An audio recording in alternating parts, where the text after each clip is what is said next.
Hey everybody, this is Michael Whalen, and I am the general manager and the head of A&R for myndstream. And today we are going to interview Carl Borden and talk about his new record, Beyond the Sunrise, which is coming up August 14th on myndstream. Very, very excited. Carl, thank you so much for taking a second to talk to us. I appreciate it, Michael. Thank you so much. Yeah, so here we are in the pandemic. I'm here in my little studio here in New York City. There you are in your little studio in Florida. It's so let me start from the beginning, because before we start talking about the record, let's talk about how you got started. So what was your first sort of professional thing in music? Like, tell us about that. Well, my first professional gig came about when I was about 18 years old. I was discovered by a record producer named James Macon and another record producer named Adam Leach. And they discovered me in a store, and I was just messing around. They came and said, "You sound pretty good." They worked for Gerald Levert at the time. Nice. So they kind of pulled me in under their wing, and then I ended up working with Men at Large and ended up working with Levert, Gerald Levert. Wow. Ended up watching him produce records and seeing how he produced records, and it was just a really good time. I was about 18 years old. Yeah, so I mean, and you and I have talked about my abiding love of R&B music. So there's pretty much not any major guy in R&B, and Gerald's he's it. That's great. And so that after you had an opportunity to work with Gerald, then what happened? But I mostly just worked with a lot of individual artists. I just started writing a lot. I ended up working for Dale and Collins, who sings with Kirk Franklin and the Family. I did some songs with him. Oh, nice. I started scoring films and just doing a lot of different things. It's been years ago now, but started doing a lot of different things, just trying to spread my wings a little bit. Wow. All right. So here you are doing music for New Age. How in the world did that happen? I'm sure there's people all the time going, "Yo, how did that happen?" What do you like? Bump your head? Like, what happened? People have always told me that your music, it doesn't need words. It just speaks. And they've always told me that ever since I've been writing music. And I was in Los Angeles. That was 2015. And I was coming back from an award show out there. And I was sitting at the airport, literally. I was sitting at the airport. And I said, you know what? I'm going to start making music for me. I'm going to stop producing and writing so much for other people. And I just want to concentrate on something that I want to do. And that's how I started producing New Age music. Wow. Okay, so and it came to me just like that. So when I got back home, that's what I did. I just started writing. Wow. And so then you found your way to real music. Right. I put out Echoes of Bliss myself in April 2016. Yeah. I finished in April, and 2016 was a crazy year. I was graduating college. My daughter was born in June. I was trying to finish the records. All that stuff was going on at the same time. And I put that record out in April. And Real Music, I don't think I sent it to them. I think they heard it somewhere. And then they gave me a call. And they said that they were really interested in speaking with me. I said, okay, that's great. So I sent them a couple more records so that they could pass around, the office. And next thing you know, I was signed. I was signed with Real Music. And then your journey began. Yes, it began. Oh, yeah. Yeah. And, so then comes us, and we buy Real Music, and then it becomes myndstream. Right. And then I come along, and then who knows what's going to happen? But you and I are having a lot of fun. We just collaborated on doing a podcast theme for initiative for Black mental health, which is a big deal, Yes. which I think is a big part of the Black Lives Matter movement, Yes, it is. because I think one of the things that we're getting to is what is the foundational issues around racism in America, and one of them is that we're not taking care of people who really need the help. So you and we collaborated on this theme. It's so cool. Yeah, and, it is. We're gonna do some more stuff together. So let's talk about Beyond the Sunrise. It's a beautiful record. It's really well produced. I just talking from my own little perspective, I think it's really good, and I listen to music constantly. Sometimes I'm like exhausted, no more music, no more. So what was the inspiration? Like what was the thing that got you like started in creating this particular record now? When I spoke with you in January, in I think late December, January, Yep. you told me to be creative, and what would you Try. like what would you like to if I put in, a record of mine, what would it be like? What would the experience be like? You wanted to be like an experience. Yeah. And I took that to heart, and I went and I just created something that was a little different than my usual work, but it was just being a little more creative, and some different layers here and there, and just kind of expanding a little bit. And I really enjoyed making that. Kind of expanded. You are a man who is a master of understatement. At one point, you and I were talking about the music of Liquid Mind and how it influenced you. Talk about that a little bit. Okay, Chuck Wild, who is Liquid Mind, he has been a huge influence on me. And his music, I would listen to his music a lot, quite a bit. And it's just crazy that they were on the same label now. And he's a colleague of mine. And I just, I'm thankful for his music because it brought me through a lot of different things. So, and he's a heavy influence in my music as well. So that's really interesting. So you're creating music for other people that's going to provide them peace and relaxation, a sense of calm, a sense of warmth. Your music's really warm, but it sounds like you are the first user of your own music. So talk about the influence your own music, the effect your own music has had on your own wellness and in your own life. Well, that is a very good question. That's a very good question. As I write the album, it's also an experience for me, because when you're writing music, an album is you. It's who you are. It's what you're going through at that time, and it always comes out in your music. And with Beyond the Sunrise, I was creating something that, it's like you're going through changes, and dealing with my my current health, dealing with my health situation right now.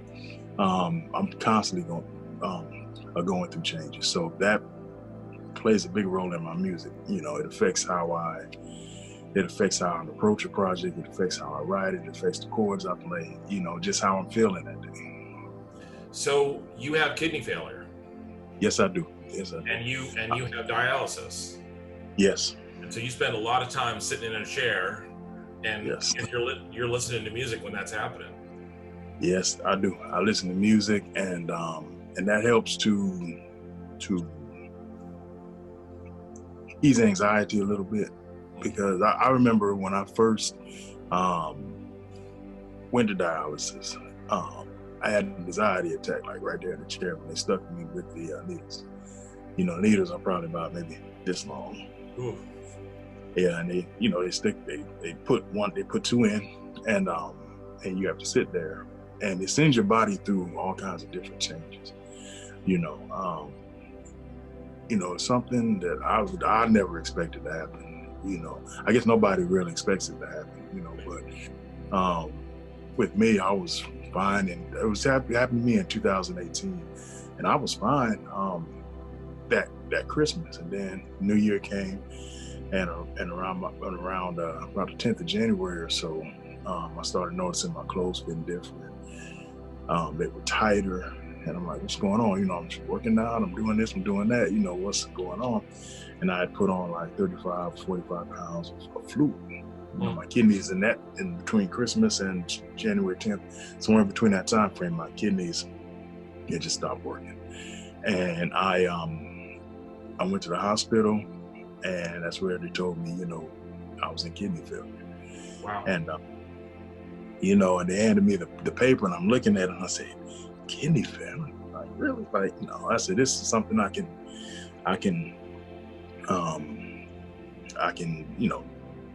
something to go away here pretty soon, nothing is going to keep me down, And that was in January. I got released from the hospital, and I started dialysis that March because my nephrologist was trying to keep me off of dialysis for as long as we could. But it got to the point to where, I had to get in there, because it was just, when you don't do dialysis, you get what they call brain fog. You get all kinds of things happening in your body because the toxins that you can't filter anymore are building up in your system. And as they build up in your system, it starts to affect the different parts of your body. And so it got to the point to where they were like, okay, time to start dialysis. So it stuck me back in the hospital, and I had 2 surgeries in 2 weeks. When I had to get a catheter put in my chest so they could start dialysis right away, and then they put what they call a fistula in my left arm, and that's where they do dialysis now. Wow. So what's the prognosis? Is your doctor happy with where you are? Yeah, he's fine. He's got me, losing weight and doing all that type of good stuff. My blood is fine. Blood work is coming good. So it's just a matter of losing the weight and getting on the transplant. And that's my goal right now, is to get some of this weight off and be able to get on that list and be done with dialysis to get it all together. As I've said to you many times, you are adorable, so don't change the adorableness too much. So seriously, there you are, you're in the chair, all this stuff has happened to you. So of course you're gonna have a panic attack. Yeah. So what does your music give you as a life raft, as a place of safety, as an oasis, when you're in this time and you've got all this stuff plugged into your body and people are saying serious things to you? Like, what does your music give you? Gives me peace. It lets me know that I'm going to come out on the other side of this. Bless you, sweet. You have a small child next to you. Yeah, my daughter sitting over here. She got her headphones on, though. Yeah. Well, as you can see, I have all my children around me right now. Yeah, man. Yeah, she's sitting over here. I told her, I said, be quiet, and I give you a piece of candy afterwards. Okay, baby. But it gives me peace, and it gives me, like I said, a sense of hey, you did this. This is something that you completed, that lets you know that you're gonna be okay. I try to put, I guess, a message of hope for everybody in my music. That no matter where you are today, that the sun will come out again tomorrow. It's going to be another day, another 24 hours to get it right, to do what you need to do, do what you want to do, to chase after your dreams, your hopes. And then when that day's over, you did what you did that day, then you start another day. It starts over brand new. One of the things that I love is the stuff you post on Facebook. Oh, thank you. Those Thank you. affirmations are so beautiful, and I Thank don't you. know where you find those photos. They're just beautiful. But Yeah, but it's so positive. It's so beautiful, and you've got all these people liking and commenting and whatever. But it's just like this. I don't know. It's like all of a sudden you're kind of, because Facebook is dumb, and you're sort of scrolling down, and all of a sudden you're like, wow, that's another one of Carl's posts. It's so beautiful. What gave you the idea to do that? I just I thought to myself, what else can I do to inspire somebody? And I try to find images that encourage me and the kind of that make me feel good. And I just put them together and share them, with people. Just beautiful. So I mean, here we are, sort of, surrounded by all this gear. So let's spend 60 seconds sort of dealing with the techno geek part of the conversation. So talk to me about how you record your music. What do you do it on? What do you use? All those geeky questions. Okay. Well, let's see. I usually use two well, let's see. We'll start off first. I use Logic Pro to do all of my music in. But within Logic Pro, what Logic? Yeah, Logic is, years ago I used to use Sonar way back when, and once I started using Logic, I just never went back to anything else. Very cool. It was very easy to use, very easy to use, and within Logic, I have a ton of VSTs. I got I love Native Instruments. I love all of their stuff, so I got the majority of their stuff in there. And then smaller companies like White Blue Sound, they got they got a VST called Orbit, and they got another one called Eclipse. That is, very nice. And those are beautiful instruments. So Omnisphere is another one I use this. Omnisphere is like a go-to every day. Eric and those crazy guys at Spectrasonics, doing that stuff. Man. Yeah. That's great. There's so much in Omnisphere. It's like, I haven't even been through it all yet. It's just you just find endless possibilities of sound. Man, I love it. Have you been buying the alternate libraries for it? I have not. I'm about to get into that. Man, that's a whole sub-universe. I got the so I'm wearing my Bob Moog Foundation T-shirt with my Samurai synth guide. Hey, awesome, man. I like that. I'm making it work. But they have a Bob Moog collection for Omnisphere. Really? It'll change your life. It's the best $100 you've ever spent. Really? I gotta check. I haven't seen that. It's way serious. So I highly recommend it. I am officially tired of all of my dumb Hollywood friends looking down their nose at me because I happen to use the Logic. They're like, oh, you use Logic. Oh, it's like a little toy. BBB, why don't you use Cubase like, all of us, foofy, Hollywood people. I'm like, dude, did you hear my last record? Did you hear it?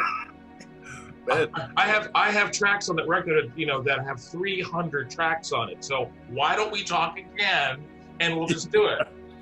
Because one of the things that I love about your music is I love how organic it feels. Thank you. It doesn't have that plastic, synthy, sheeny, that thing with all these high transients and then whatever. Like, your stuff feels organic.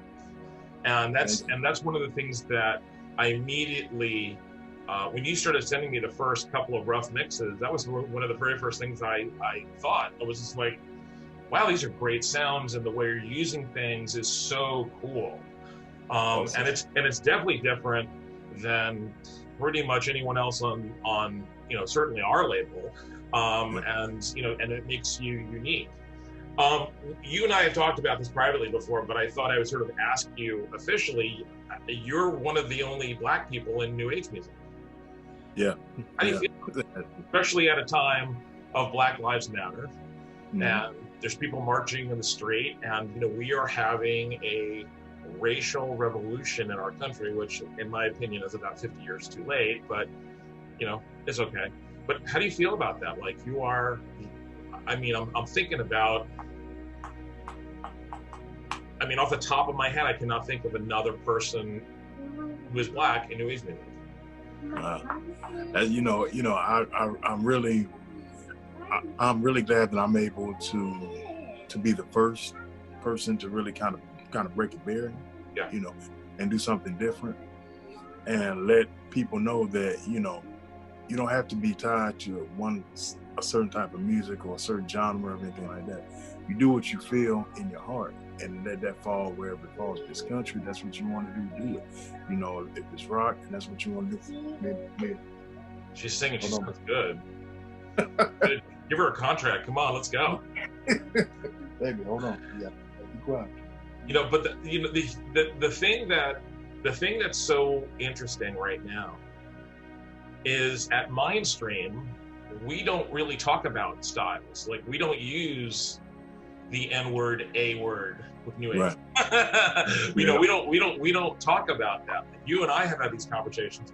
We talk about our ethos, which is, are you making a sleep record? Are you making a relaxation record, a meditation record, a movement record, a focus record? What kind of record are you making? And you could use any instrument, any style. You can go anywhere you need to go. You're not having a conversation about genre, Right. So, right. One of the things that I'm trying to do is to try to free a lot of our older artists and to have them break down barriers musically. I think you do that I think you do that naturally. And do you think that Oh, I'm sorry, Mike. it's so good. Baby, you gotta be quiet, okay? What about my music? Yeah, you can sing after I get off, okay? Okay? Soon. Promise you can sing. That's right. Uncle Michael says you're going to sing soon. See? But do you think you being comfortable sort of going from style to style, sound to sound, has to do with coming from a musical background which is so far away from New Age music? Yeah, I think so. I think that definitely has a lot to do with it, because you can incorporate a lot of different areas of music into what you're trying to do. You can pull from say R&B, or you can pull from jazz, you can pull from rock or pop or whatever genre you want to pull from, and kind of mix it together and make your own creation. And that is, I think, is very important. I tell people all the time, make sure you listen to all types of music. Like, just don't listen to one type or two types of music. If you want to be a writer or a producer, you have to really expand your library. You got to listen to film scores. You have to listen to classical music. You have to listen to to music that you ordinarily wouldn't sit down and listen to. Yep. And that really will influence how you write and how you produce your music. So outside of people like Chuck Wild, Liquid Minds, mm-hmm. who are some of your other big influences? Well, one of my big influence as far as writing music has been Babyface. I've looked at him since I was a kid, and I would try to emulate his songwriting style. Just the songs he write. They're heartfelt, they're beautiful, and you can't really place those in the genre, because a lot of his music is very, it's just beautiful. Yeah. You can't really, it can't say it's pop, can't say it's R&B or anything like that. It's just beautiful, And he also has done something where you hear one of his songs, and even if you don't know that he wrote it, you can hear it and go, wait, I think that's Babyface. Yeah. Yes. Which in this day and age is so hard. Yeah. You know that, right? It's so hard to create an identifiable sound where people go, yup, there you go. So if you were going to describe your sound, the Carl Borden sound, what would it be? I would probably say a musically calming experience. Musically calming experience. Very zen. Look at you, just hanging out. Zen. You're doing your Buddha thing. It's good. You know, it will. I write it to inspire. Nice. And I write it to help people get over whatever it is that they're going through. You know, if my music can do that for the listener, then my job is done. It's done. I've done my job. Well, that sounds like a great way to end this, because where do you go after this? Carl, your new album, Beyond the Sunrise, is absolutely beautiful, and I'm very excited about it. I'm madly trying to cut a video right now, so it'll all be ready for the release. But Carl Borden, Beyond the Sunrise, comes out August 14th. Carl, thank you so much for spending this moment and talking to us. Thank you, Michael. I appreciate the time. Thank you. Anytime.